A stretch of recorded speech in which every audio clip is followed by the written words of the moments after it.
안녕하세요. 진실의 힘 임팩TV입니다. 오늘 국회 원구성 표결을 하겠다던 민주당이 슬쩍 한 발 물러섰는데요. 김태년 원내대표가 수가 보통이 아니네요. 제가 미통당 입장이면 정말 속이 답답하고 앞이 깜깜하지 않을까 싶어요. 전임 원내대표였던 이인영 의원이나 김태년 의원이 모두 대중들한테는 잘 알려지지 않았던 인물들인데 민주당이 그간 야당 노릇 허투루 한 게 아니라는 느낌이 딱 옵니다. 인물들이 보통 많은 게 아니었어요. 미통당에서 가지고 나온 수가 국회 상임위 위원 정수규칙을 개정하자는 거였는데 미통당이 가진 의원 수로는 표결에서 아무것도 할 수 있는 게 없으니까 일단 시간 좀 끌어보자는 수인 거죠. 여기서 민주당이 할 수 있는 건 미통당 의견을 무시하고 위원회 구성을 표결에 붙이는 게 있고요. 다른 하나는 미통당 제안을 받아들이는 거예요. 미통당 입장에서 어떤 게 더 좋을까요?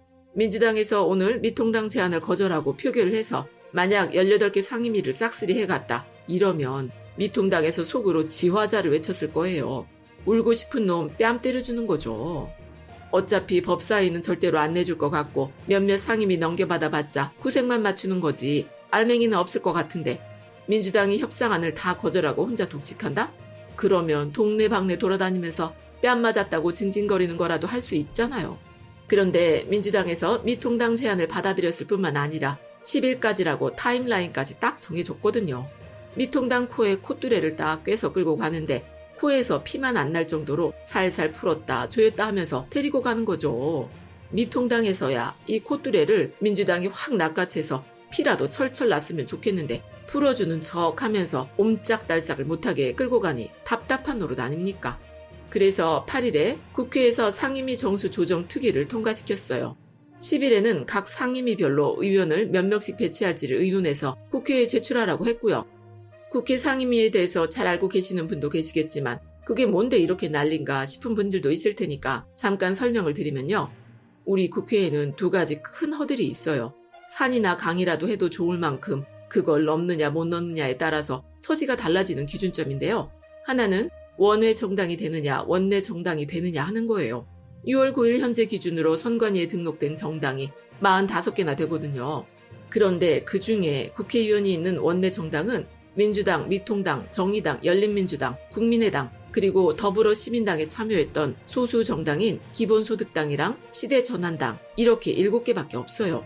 정당에서 국회의원 1명 당선시키기가 이렇게 어려운 일인 거죠. 이렇게 당선이 돼서 원내 정당이 되더라도 또 하나의 산이 떡하니 가로막고 있는데요. 바로 교섭단체라는 까마득한 산이죠. 소속 국회의원이 20명 이상인 정당이 정당 교섭단체예요? 예외적으로 다른 당에 있는 의원들끼리 모여서 교섭단체를 구성할 수도 있긴 한데 지난 국회처럼 민주당이랑 미통당 의원 숫자가 비슷비슷해서 표결을 할 때 캐스팅 보트 역할에 필요한 경우가 아니면 사실 별로 의미가 없어요. 정의당 같은 진보정당이 심상정, 노회찬 같이 대중적으로 인지도가 높은 의원들을 가지고도 이 교섭단체라는 산을 넘는 데는 번번이 실패를 했었잖아요. 20대 국회에서 20명을 넘게 당선시키면서 단기간에 폭풍처럼 등장한 국민의당도 이번 총선에서는 딱 3석밖에 얻어가지 못했을 정도고요. 교섭단체 되는 게 정말 쉬운 게 아닌 거죠. 교섭단체가 되면 국고 보조금을 우선적으로 배정받을 수 있어서 돈 문제가 많이 풀려서 좋고요. 더 좋은 건 18개의 국회 상임위에 모두 의원을 배치할 수 있어요. 게다가 각 상임위에 간사를 1명씩 보낼 수 있다는 게 정말 좋은 점이에요. 상임위에서 일정이나 의결사항을 조정할 때마다 간사들 간의 협의를 하는데 교섭단체가 아니면 아무리 상임위에 들어가 있어도 자기 의견을 충분히 어필할 수 없는 거죠. 그럼 도대체 왜 이렇게 상임위를 가지고 민주당이랑 미통당이 지지고 볶고 언론에서도 민주당이 다수 독재를 하네, 독단적으로 결정을 하네 하면서 난리를 치는지를 한번 볼게요. 매년 국정감사를 하면 장관이네 차관이네 하는 대단한 사람들이 불려나와서 선생님한테 혼나는 학생처럼 막 호통을 들으면서도 찍소리도 못하잖아요. 국회의원들 어깨에 제일 힘이 들어가는 때가 국정감사 기간일 것 같은데요. 선생 노릇하는 국회의원들이 다 한 상임위에 속한 사람들이고 불려나와서 혼나는 건 그 상임위에서 관리하는 정부 기관들이에요. 그러니까 국회가 행정부를 견제할 수 있는 가장 효율적인 수단이 국회 상임위 활동인 거죠. 원 구성 협상에서 늘 핫하게 떠오르는 기재위 있죠. 이 기재위에 소속된 부처가 기획재정부랑 한국은행이거든요. 기획재정부가 하는 일이 뭡니까? 요새도 홍남기 부총리가 뉴스에 뻔질나게 등장해서 누구는 돈을 주네, 어디는 못 주네 하는 얘기를 하잖아요. 기재부 장관이 경제부총리를 겸할 정도로 경제에 깊숙이 관여하는 부서라는 거예요. 조달청, 국세청, 관세청, 통계청이 다 기재부 산하에 있는 외청이고요. 기재부 손에서 나라 살림을 어떻게 관리할 건지, 예산을 어떻게 배분할 건지, 외환 관리는 어떻게 하며 공공기관들에 들어가는 돈줄은 물론이고 국유재산이랑 국채까지 다 관리를 하고 있어요. 그런 기재부를 감시하는 관련된 법안을 만들 수 있는 게 기재위니까 늘 원구성 합의에서 중요하게 떠오르는 거죠. 그리고 예결위는 예산을 심사하는 위원회라 미통당에서 죽어도 양보 못한다 이러고 나오고 있는 거고요. 정부 발목 잡기 딱 좋은 자리라서 양보 못하겠다는 것 아닙니까? 그리고 법사위는요, 다른 상임위에서 법률을 만들어 오면 그걸 법사위에서 다 살펴보는 역할을 해요. 법률이라는 게 체계가 있잖아요. 헌법 아래 법률, 법률 아래 시행령, 이런 식으로 상위법을 벗어나면 안 되니까요.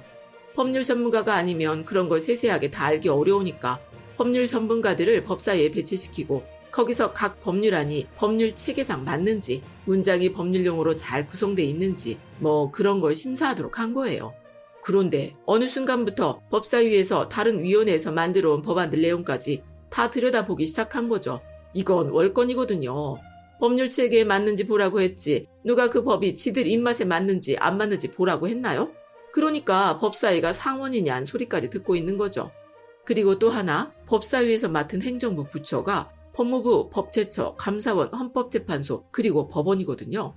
검사 출신 의원들을 법사위에 짱 박아놓고 검찰이랑 싸바싸바 하면서 검찰개혁, 사법개혁을 가로막아왔던 게 이 법사위 아닙니까? 그러니까 민주당에서도 법사위만큼은 절대로 못 내준다고 하는 거고요. 그리고 외교부, 통일부를 관장하는 외통위, 국방부를 관장하는 국방위원회가 있는데요. 태용호랑 지성호가 얼마 전에 김정은 위원장이 죽었을 거라면서 가짜 뉴스를 퍼뜨렸던 거 다들 기억하시죠? 이런 사람들이 외통이나 국방위원회 들어가면 외교부나 국방부에서 다루는 기밀 사항들도 다 알게 될 텐데 정말 그래도 괜찮은지 따져봐야 하지 않을까요? 위원회가 이런 역할을 하는 건 이제 알겠는데 어차피 위원장 혼자 일하는 것도 아니고 교섭단체에서 보내온 간사들이랑 협의도 해야 하고 각 정당에서 온 위원들도 많은데 위원장 자리에 왜 이렇게 목을 매나 싶으시죠? 그걸 한번 살펴볼게요. 일단 상임위원장은 본회의에서 의결해서 정하도록 하는 게 법이에요. 그런데 우리나라 국회는 표결이 원활하게 이루어지지 않잖아요. 지들이 국회 선진화법 만들어서 국회 안에서 표결을 막으려고 물리력을 쓰면 안 된다. 이렇게 해놓고 20대 국회에서 위원회 점거하고 국회 로비에 들어눕고 했던 게 미통당 아닙니까? 그러니까 그냥 좋은 게 좋은 거다 하면서 서로 협의를 해서 결정을 했었던 거지. 그게 무슨 대단한 협치의 산물이라서 지금까지 그렇게 한 건 아니거든요. 어쨌든 그렇게 위원장을 결정하게 되는데 국회법에 나와 있는 위원장의 역할은 되게 간단해요. 위원장은 위원회를 대표하고 의사를 정리하며 질서를 유지하고 사무를 감독한다. 그리고 의사 일정과 개회 일시를 간사와 협의해서 정한다. 이게 전부예요. 여기서 제일 중요한 게 의사를 정리한다 이건데요. 위원들이 돌아가면서 의사 발언을 하면 그 순서를 정해주거나 시간을 정해주거나 이도 저도 다 마음에 안 들면 회의를 멈출 수도 있어요. 위원장 마음대로요. 그리고 자기네 정당 사람들이 더 많이 와 있으면 쭉쭉 속도 내서 법안들 통과시키는 것도 가능하고요. 여기서 정말 속 터지는 게 의사 일정이랑 개회 일시를 위원장이랑 간사들이 협의해서 결정한다 이거거든요. 위원회가 법안을 먼저 심사해서 법사위로 넘겨서 거기서 통과가 돼야 국회에서 표기를 할 수 있는 거잖아요. 그런데 위원회를 언제 열 건지도 일일이 협의를 해서 결정해야 하니까 국회의원들 하는 일이 법을 만드는 건지 회의를 하는 건지 모를 지경 아닙니까? 왜 이렇게 소모적이고 쓰잘데기 없는 일을 해야 하냐고요. 그래서 민주당에서 위원회 의사 일정을 법적으로 아예 못을 박아버리겠다. 위원장이랑 간사가 협의해서 결정하는 게 아니라 정해진 날짜에 무조건 열게 만들도록 국회법을 개정하겠다. 이렇게 말을 하는 거예요. 일하는 국회를 만들려면 일단 위원회부터 원활하게 돌아가도록 만들어야 한다는 거죠. 다수가 국회에 입성했으니까 위원회를 장악하고 우리 맘대로 굴리겠다. 이렇게 생각할 수도 있는 일인데 민주당에서 정신 빡 차리고 자기들 권한을 휘두르는 대신 시스템을 잘 만드는 일에 관심을 갖고 있어서 정말 다행스러운 일이에요.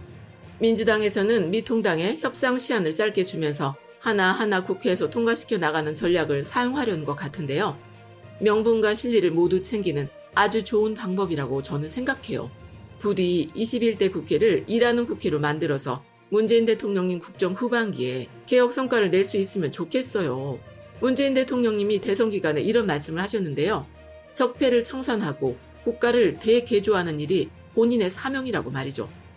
우리 국민에게도 다시 없을 소중한 기회잖아요. 민주당이 반드시 그 길에 앞장서줄 거라고 믿습니다. 끝까지 시청해주셔서 고맙습니다.